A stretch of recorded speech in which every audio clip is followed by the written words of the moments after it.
किसान भाइयों, ये जानकारी आपको तो पता ही होगी कि फसल को ग्रो करने के लिए या फिर फसल की पूरे जीवन काल में वह जो न्यूट्रिएंट अत्यधिक मात्रा में कंज्यूम करता है, अपटेक करता है या फिर उसकी जरूरत होती है, वो है नाइट्रोजन। अभी आप इमेजिन करके देखो कि नाइट्रोजन की कितनी आवश्यकता आपके फसल को रहती है। तो यहाँ पे एक सवाल बनता है कि अगर हम नाइट्रोजन फिक्सेशन वाली जो भी बैक्टीरिया होती है, अलग अलग प्रकार की, अगर उन नाइट्रोजन फिक्सेशन बैक्टीरिया को अगर हम अपने जमीन के अंदर दे, तो क्या हमारा फसल की ग्रोथ करने का या फिर जो नाइट्रोजन सप्लाई करने के लिए जो हम खर्चा करते हैं, यूरिया हो गया, अमोनियम सल्फेट, कैल्शियम नाइट्रेट 13,045 वगैरह, तो उनका खर्च बच सकता है या नहीं? नाइट्रोजन फिक्सेशन बैक्टीरिया के रिजल्ट बाकी बैक्टीरिया की तुलना में बहुत अच्छे आते हैं, लेकिन क्या नाइट्रोजन फिक्सेशन बैक्टीरिया अगर हमने डाला तो क्या उससे नुकसान भी हो सकता है? तो यही सब जानकारी जानने के लिए आज का यह वीडियो बना है, तो वीडियो को अंत तक ध्यान से जरूर देखिएगा, वरना नुकसान हो सकता है। तो लाइक भी करिएगा और ज्यादा देर ना करते हुए शुरुआत करते हैं आज के इस वीडियो की। तो चलिए, क्या नाइट्रोजन की बैक्टीरिया से फसल बढ़ाने की लागत कम हो सकती है क्या? जी हाँ, फसल को बढ़ाने के लिए जो भी एक लागत लगती है वो ज्यादा से ज्यादा हम फर्टिलाइजर के अंदर लगती है। अभी फर्टिलाइजर के अंदर हम देखते हैं कि नाइट्रोजन का पार्ट भी ज्यादा होता है।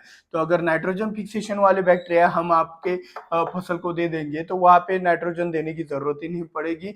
इसके ऊपर मेरा एक बहुत ही तगड़ा वाला अनुभव है जो कि मैं आपके साथ पहले शेयर करूंगा। और नाइट्रोजन कितना जरूरी है आपको तो पता है। एनपीके के अंदर तो सबसे पहले नाइट्रोजन ही होता है। वेजिटेटिव ग्रोथ, पहले की अवस्था जो होती है ना, शाकीय वाढ़, जो पौधा लगाते ही हम पहले मंथ की जो भी सब्जी वर्ग की फसल होगी तो पहले मंथ की जो भी ग्रोथ होती है उसको हम वेजिटेटिव ग्रोथ कहते हैं। फ्लावरिंग से पहले वाली ग्रोथ को हम वेजिटेटिव ग्रोथ कहते हैं। तो उस वेजिटेटिव ग्रोथ के अंदर आपका नाइट्रोजन बहुत ही ज्यादा जरूरी होता है। आपका फोटोसिंथेसिस बढ़ाने के लिए जो क्लोरोफिल तैयार होता है उसके अंदर नाइट्रोजन और मैग्नीशियम के संयोग से ही वो क्लोरोफिल बनता है। तो नाइट्रोजन बहुत ही ज्यादा महत्वपूर्ण है, इसका जो इंपॉर्टेंस है वो कम नहीं है। लेकिन क्या हम अगर नाइट्रोजन फिक्सेशन वाली बैक्टीरिया का अगर हमारे पौधों के अंदर इस्तेमाल करेंगे तो फायदा होगा या नहीं?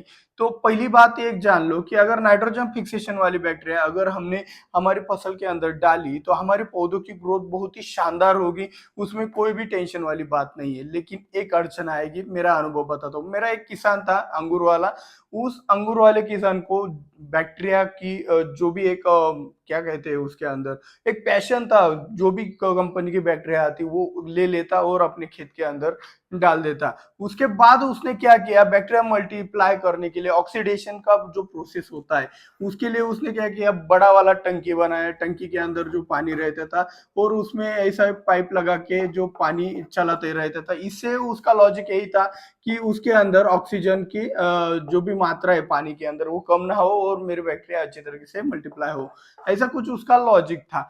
लेकिन बताने की जो असल वजह है वो बात है कि उसके जो अंगूर की बगीचा थी, उस अंगूर की बगीचे के अंदर जो भी पौधे लगाए थे, तो उस पौधों के अंदर जो भी बैक्टीरिया आती वो दे देता। देखता नहीं था कि भाई ये नाइट्रोजन की बैक्टीरिया है, फास्फोरस की बैक्टीरिया है, पोटेश की बैक्टीरिया है, जिंक हो गया, फेरस हो गया, सल्फर हो गया, सभी प्रकार की बैक्टीरिया। कंपनी, कोई भी कंपनी वाला जाता तो उसको पता ही है हमारा कस्टमर है, तो इतना उसको क्रेज था।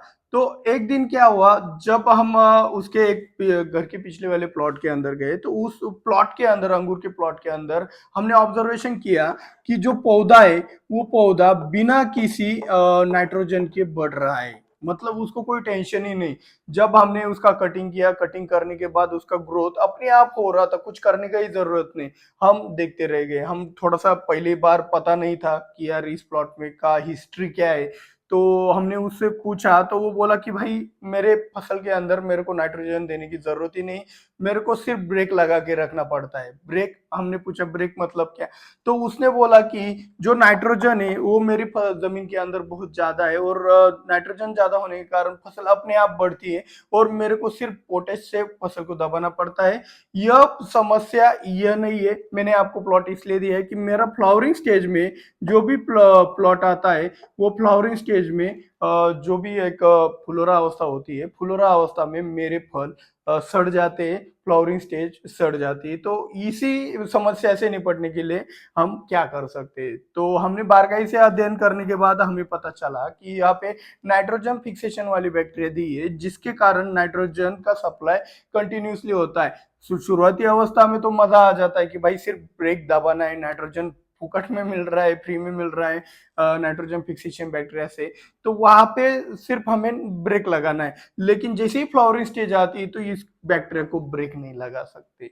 तो इस बैक्टीरिया को ब्रेक नहीं लगा सकते, तो इस बैक्टीरिया को ब्रेक न लगाने के कारण फसल फ्लावरिंग स्टेज में, अगर आपको पता है नाइट्रोजन अत्यधिक हो गया, तो वेजिटेटिव ग्रोथ का रेशियो ज्यादा हो जाता है और रिप्रोडक्टिव ग्रोथ का रेशियो कम हो जाता है। तो पत्तियों के ऊपर जोर ज्यादा जाने से जो भी फलों में नाजुकपन आता है, फ्लावरिंग स्टेज में नाजुकपन आता है, उससे सड़न हो जाती है।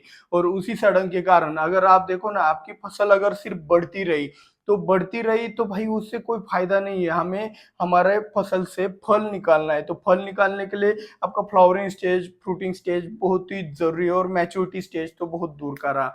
तो उसको मैच्योरिटी के लिए भी दिक्कत आता था। तो ये जो बातें मैं आपको क्यों बता रहा हूँ, तो भाई पहले आप ही आपको एक बात तय करनी है। अगर आप अपने फसल में से अगर फल या फूल निकाल रहे हो, तो आपको नाइट्रोजन फिक्सेशन वाली बैक्टीरिया इस्तेमाल नहीं करनी। इस अनुभव से हमें ये पता चलता है। आगे का ट्रीटमेंट कैसे दिया, क्या किया और क्या करना चाहिए, अगर आप जानना चाहते हो, आप में से किसी ने ये गलती किया भी होगा, तो उसको कैसे सुधारना है, ये अगर जानना चाहते हो तो 2000 लाइक का टारगेट है। 2 लाख सब्सक्राइबर में 2000 लाइक कुछ भी कम नहीं है। तो इतना तो आप मेरे लिए कर ही सकते हो।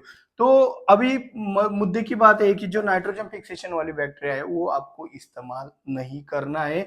अगर आपको सालों साल अगर आपको फल फूल वाले पौधे लगाने हैं, यानी कि बैंगन हो गया, बैंगन को क्या आता है, फूल आता है, टमाटर में वही बात है, मिर्च में वही बात है। कुछ ऐसी सब्जी वर्गीय या फिर कुछ ऐसे फसलें हो सकती है जिसके अंदर हमें जितना ज्यादा नाइट्रोजन हो उतना अच्छा होता है। जैसे कि पालक हो, मेथी हो, धनिया हो, तो उन फसलों के अंदर चलता है, लेकिन इन फसलों के अंदर नहीं चलेगा। तो मेरे हिसाब से मैं नाइट्रोजन को किस तरह से देखता हूँ, नाइट्रोजन को मैं इस तरीके से देखता हूँ कि नाइट्रोजन हमारी एक प्रकार की गाड़ी है, और उस गाड़ी का एक्सीलरेटर है आपका नाइट्रोजन।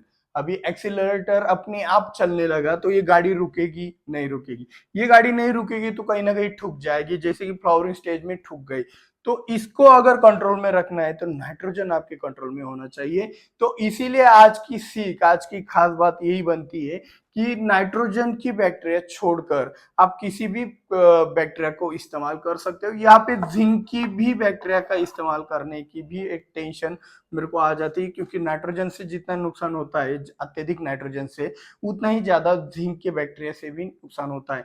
तो ऐसे अगर आपके खेत में सिचुएशन है, मुझे कमेंट कीजिए आपका अनुभव क्या है। वो भी ज्यादा मायने रखता है, और इससे हमें पता भी चले कि आप ऑर्गेनिक में बैक्टीरिया का कौन कौन से बैक्टीरिया का इस्तेमाल किए हैं आज तक और क्यों किया है, तो उसका रिजल्ट भी क्या है ये बताइए। और दूसरी बात, आपका नाइट्रोजन आपके कंट्रोल में होना चाहिए, आपके पौधे की ग्रोथ आपके हाथ में होनी चाहिए। अगर वो आपका कंट्रोल आपने बैक्टीरिया के हाथ में दे दिया तो वो आउट ऑफ कंट्रोल हो जाएगा और कंट्रोल कर पाना मुश्किल हो जाएगा, आपको फसल में नुकसान हो सकता है। तो आज का ये वीडियो अच्छा लगा हो तो वीडियो को लाइक, चैनल को सब्सक्राइब करना मत भूलिएगा। और उसके बाद हमने क्या ट्रीटमेंट किया उस प्लॉट पे कंट्रोल करने के लिए, वो अगर जानना है तो 2000 लाइक का टारगेट है, उसके लिए ज्यादा से ज्यादा शेयर जरूर कीजिएगा। मिलते हैं अगले वीडियो में। जय जवान जय किसान।